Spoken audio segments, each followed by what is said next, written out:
Vazou o escândalo, tá? A máscara agora, amigo torcedor vascaíno, caiu de vez. Não tem mais como esconder. A dupla Fla-Flu estão unidas com um único objetivo: destruir o Clube de Regatas Vasco da Gama, mas eu já digo, tá? Nada vai adiantar. Vocês podem tentar da forma que for. O Vasco resistirá, assim como foi durante toda a história. Vasco da Gama de olho em um jogador do futebol argentino e a imprensa local confirmando, tá, a negociação por parte do Cruz Maltino pela contratação do atleta. Dia de um confronto dificílimo no Campeonato Brasileiro contra o líder, o Palmeiras.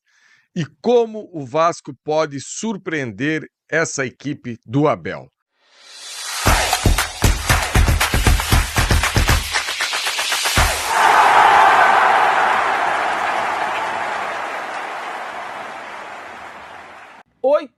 De abril de 2025. Essa é a data da imagem que está aparecendo aí para vocês, tá?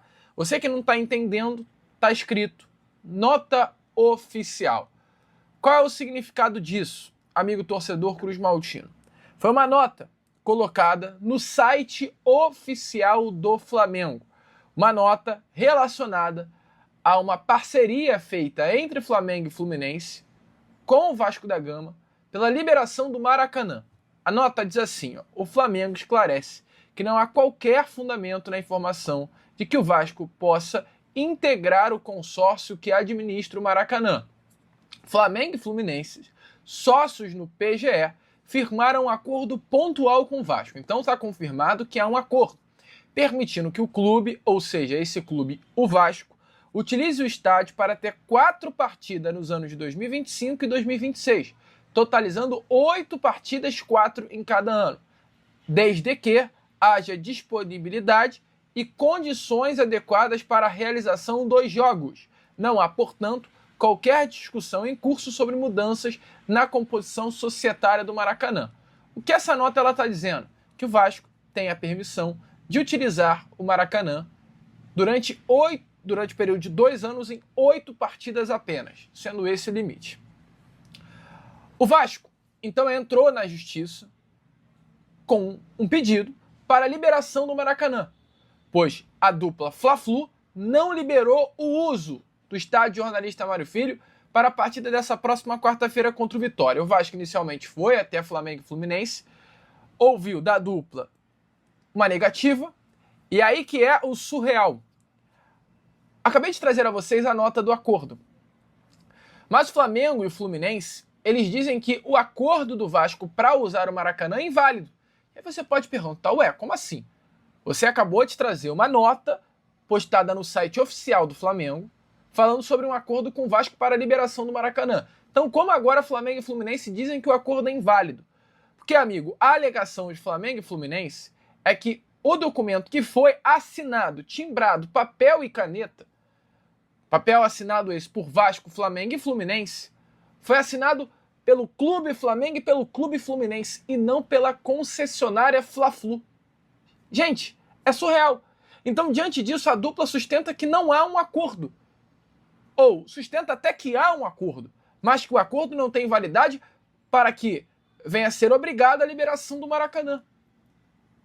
Então, é um escândalo, cara. Isso é um escândalo, gente, que está acontecendo. É a máscara caindo de vez. O Vasco, inclusive, chegou até a entrar com um recurso após ter o pedido indeferido pela Justiça para jogar no Maracanã, e a resposta saiu nas últimas horas desse sábado. A Justiça indeferiu de novo o pedido, ou seja, a Justiça manteve a decisão de que o Vasco não poderá usar o Maracanã na partida dessa próxima quarta-feira contra o Vitória.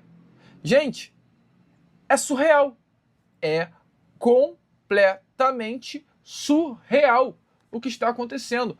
Volto a repetir, pessoal, a máscara caiu de vez. Completamente surreal o que está acontecendo, é um grande escândalo, há um acordo, esse acordo não está sendo cumprido por parte de Flamengo e Fluminense, e eles estão alegando que o acordo foi feito não com o consórcio, mas com a dupla que gerencia o consórcio, e por isso não tem como ir à frente a ideia. Olha, amigo, é é completamente surreal. Mas deixe aí a sua opinião nos comentários. É difícil, cara. É muito difícil. É contra tudo e contra todos. Vai ser sempre assim. Por isso que eu não gosto desses dois. Seremos assim até o final. Trazer uma informação importante que a imprensa paraguaia trouxe nas últimas horas. Inclusive, eu vou trazer aí a imagem para vocês. Um grande jornalista, que é o Germán Garcia Grova, trouxe essa informação relacionada ao Gabriel Avalos, tá? Avalos. Jogador argentino que pertence ao Independiente, tá? Um dos grandes nomes hoje do futebol argentino, salvo engano, o artilheiro do campeonato argentino. E a informação é que o Olímpia e o Vasco hoje disputam a contratação desse jogador, tá? Inclusive, o Vasco da Gama teria até todas as condições de negócio nas mãos para fechar a contratação desse atleta. Gabriel Avalos ficará livre no mercado a partir do dia 1º de janeiro de 2027. Está cerrando seu contrato com o Independente agora no final do ano. O clube aceita contatos para liberar o Gabriel Avalos por condições financeiras que sejam interessantes, é claro, para o Independente. Então, uma informação que tem aí tomado muita força dos bastidores da imprensa sul-americana, o interesse do Vasco na contratação desse jogador. O que eu tenho de informação? O Vasco, ele sondou vários nomes na janela de transferências, vários jogadores do setor ofensivo. O Gabriel Avalos foi até um deles, mas não há nenhuma proposta formalizada, tá? Respeito à informação de Germán Garcia Grova, mas o que eu apurei nessas últimas horas é exatamente isso. O Vasco sondou, o Vasco tem as condições de negócio, o Vasco está de olho na situação, mas o Gabriel Avalos é mais um de vários nomes que o Vasco da Gama vem sondando nessa janela de transferências, olhando principalmente o setor ofensivo, essa posição referência de camisa 9. Mas hoje o grande foco do Vasco está no Bruno Duarte, que eu trouxe inclusive a vocês, se eu não me engano, no Acorda Vascão de hoje ou no Boa Noite Gigante de ontem. O Vasco já tem todas as condições de negócio fechadas, já está tudo certo, mas hoje, pelo fato do Vasco não ter conseguido um empréstimo no valor de 150 milhões de reais, o Vasco ainda não conseguiu fechar esse negócio. Mas o Vasco vive a expectativa de conseguir, colocar, ajeitar internamente essa situação com a justiça, da liberação desse empréstimo no valor de 150 milhões de reais e, mediante a essa liberação da justiça desse empréstimo de IP, fechar com o Bruno Duarte, assim como também fechar com o Diego Carlos. Então, informações importantes aí, é claro, para trazer a você, amigo torcedor Cruz Maltino. O Vasco definitivamente busca esse jogador, busca esse referência, por isso o Gabriel Avalos chegou até a ser procurado, mas não é a prioridade. Prioridade do setor ofensivo, o nome que a diretoria quer, o nome que o Vasco da Gama quer, se chama Bruno Duarte. Tá tudo fechado, mas o Vasco precisa da liberação do empréstimo. Fechou então? Dia de jogão. Dia realmente do Vasco fazer uma partida quase que perfeita. Porque se não for assim, você não consegue competir com essa equipe do Palmeiras. Inclusive, eu tenho uma opinião um pouco impopular. Quem gosta de usar esse termo é meu amigo, meu parceiro, meu irmão Emerson Rocha. Eu acho que pelo elenco que tem o Palmeiras, o técnico Abel Ferreira tinha que entregar muito mais do que vem entregando. Jean, ele é o líder do Campeonato Brasileiro, eu sei, mas quando eu falo em entregar, não é só ponto na tabela, é entregar rendimento. Porque principalmente nos últimos jogos do Palmeiras, no Nubank Park, o Palmeiras não conseguiu desempenhar um bom futebol. Quer ver uma coisa, torcedor? De cabeça aqui. Enfrentou a Chapecoense, que é o saco de pancadas desse Campeonato Brasileiro. Goleou, eu costumo brincar, goleou por 1-0. Enfrentou o Clube Atlético Mineiro, perdeu de 2-1. Enfrentou o Internacional, essa equipe que está lá embaixo, junto com o Vasco, empatou em 0-0. E enfrentou o Cerro Porteño pela Libertadores e também não teve êxito, empatou aí em 1-1. Ou seja, está muito deixando a desejar essa equipe do Abel. E como que o Abel monta essa equipe do Palmeiras e provavelmente vai ser a equipe que vai enfrentar o Vasco amanhã à tarde?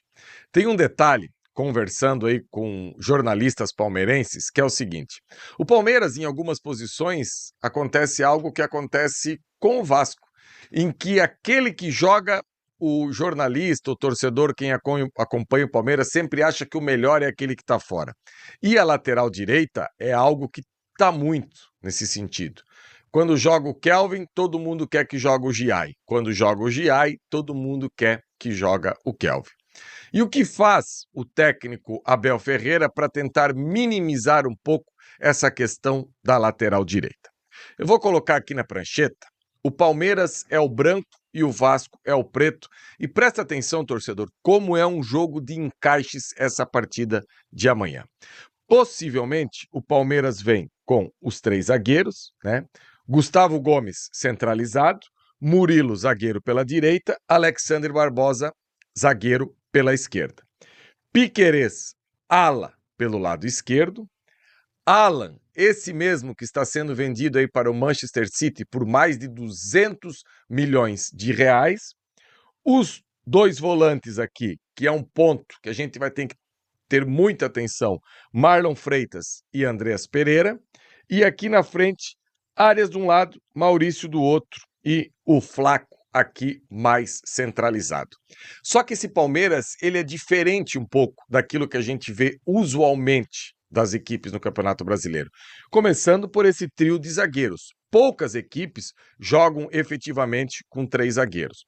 Você faz de um atacante um ala, você joga com esses extremas, porque nem o Arias é ponta a ponta, nem o Maurício é ponta a ponta. Muito pelo contrário. Eles utilizam mais essa faixa do campo aqui, deixando a lateral mais aberta para o Alan do lado de cá e para o Piquerez do lado de lá. E como que vem o Vasco para essa partida de amanhã? O que eu imagino? O Vasco vem com a linha defensiva que a gente já conhece, PH, Cuesta, Robert e Renan e Cuiabano. Na frente da zaga, Sosa, 2 todo-campistas, Tietê e Thiago Mendes, Colídio, David e Andrés Gomes. Eu acho que não vai fugir muito disso. Com dor no coração, porque o Adson vem fazendo boas partidas, mas eu acho que para esse confronto de amanhã, o melhor cenário do Vasco e é esse. E qual é a estratégia que eu vejo que o técnico Pedro Emanuel tem que traçar para a gente ter êxito amanhã? Primeiro de tudo, voltar a adiantar essa marcação. E quando eu falo adiantar a marcação, é não deixar a bola entrar em 2 jogadores do Palmeiras. Thiago Mendes e Tietê terão taticamente uma função, eu quase que vou falar assim, que é fundamental para o Vasco poder ter êxito amanhã.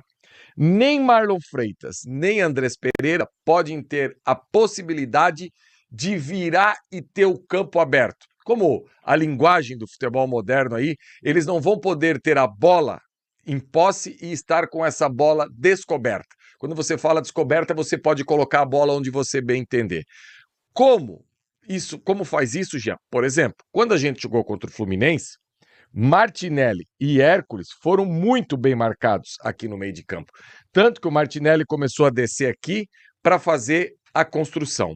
E tem uma pegadinha nessa equipe do Palmeiras que tem que tomar muito cuidado também, que é o seguinte: em determinado momento do jogo, ele muda esse 3-4-3 para um 4-2-3-1. Como que ele faz isso? Ele traz o Murilo para a lateral direita, traz o Gustavo Gomes para cá, Alexander Barbosa, Piquerez desce, os 2 volantes, Maurício de um lado, Flaco Lopes, aqui Arias centraliza e reveza com o Maurício e o Alan vem para a ponta. Então tá vendo, torcedor, como sem trocar peças o técnico do Palmeiras consegue alterar o modelo de jogo? Isso aqui é uma escalação prévia que eu estou trazendo para você. Pode ser que ele abra mão do Maurício, por exemplo, e entra com um lateral direito aqui. Pode, é uma possibilidade também. Fala galera, beleza? Mais um vídeo novo pra vocês, já dá aquela moral, deixa seu like, compartilha, já comenta aí embaixo e não esquece de se inscrever no canal pra não perder nada, hein? Porque aqui tem vídeo novo todos os dias. Forte abraço galera, fui!